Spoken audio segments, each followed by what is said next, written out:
নমস্কার, সুস্মিতাস কিচেনে সবাইকে স্বাগত। আজকে আমি তৈরি করে দেখাচ্ছি মানকচু বা দুধ কচুর পাতা দিয়ে অত্যন্ত একটা সুস্বাদু রেসিপি, যেটা গরম ভাতের সাথে খেতে অসাধারণ লাগে। এর জন্য ছোট সাইজের মানকচু বা দুধ কচুর পাতা নিয়ে নিয়েছি। পাতাগুলো ভালো করে সব ধুয়ে নিয়েছি আর শুকনো কাপড় দিয়ে পাতাগুলো মুছে নিয়েছি। তারপর মানকচুর যে ডাঁটার অংশগুলো ছিল সেগুলো ফেলে দিয়েছি আর শিরাগুলো যে আছে সেগুলো কেটে ফেলে দিয়েছিলাম। একইভাবে সব পাতার ডাঁটাগুলো কেটে ফেলে দিয়েছিলাম আর শিরার মতন যে অংশগুলো থাকে সেগুলো ফেলে দিয়েছিলাম।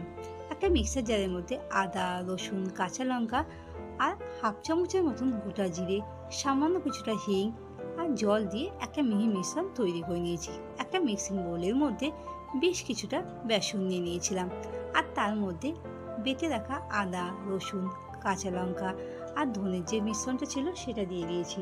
আর একে একে হলুদ, লঙ্কার গুঁড়ো, জিরের গুঁড়ো, ধনের গুঁড়ো আর জলে আগে থেকে তেঁতুলের পাল্প ভিজিয়ে রেখেছিলাম সেটা দিয়ে দিয়েছি। বেশ কিছুটা স্বাদ মতো নুন আর সাদা তেল দিয়ে দিয়েছি। অল্প কিছুটা করে জল দিয়ে একটা থিক ব্যাটার তৈরি করে নিয়েছি। ব্যাটারটা খুব পাতলা তৈরি করবেন না, তাহলে অসুবিধা হতে পারে। পাতাগুলো উল্টো দিকে ব্যাটারটা দিয়ে দেবো, তারপর চামচের সাহায্যে পুরোটা কভার করে দেবো। একইভাবে ওপরে আরেকখানা পাতা বসিয়ে দেবো, তার মধ্যে বেসন দিয়ে পুরোটা কভার করে দেবো। স্টেপ বাই স্টেপ পাতাগুলো বসিয়ে ওপরে বেসন দিয়ে কভার করে দেবো। তারপর উপরের পাতাটা ঠিক এইভাবে বসিয়ে পুরোটা কভার করে দিয়েছিলাম আর হালটো হাতে ফোল্ড করে নিয়েছিলাম চেপে চেপে। একইভাবে সব পাতাগুলো তৈরি করে নিয়েছি। একটা ফুটো থালার মধ্যে পাতাটা রেখে দিয়েছিলাম।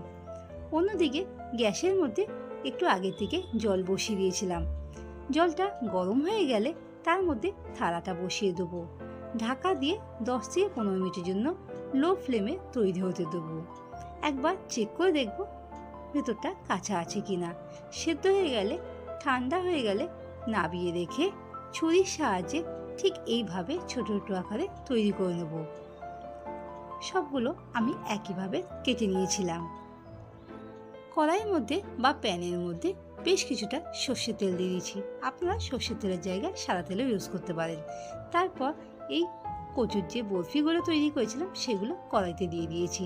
এক সাইডটা হালকা লাল করে ভাজা হয়ে গেলে সেম একইভাবে উল্টো দিকটা উল্টে দেবো। বাড়িতে একবার এই পদ্ধতিতে কচুর বরফি বা কচুর বড়াটা তৈরি করে দেখবেন, আর খেতে কেমন হয়েছে কমেন্ট বক্সে জানাতে ভুলবেন না। ভিডিওটা ভালো লাগলে লাইক আর শেয়ার করতে ভুলবেন না। আমার চ্যানেলে নতুন বন্ধু হয়ে থাকলে চ্যানেলটিকে সাবস্ক্রাইব করার অনুরোধ রইল।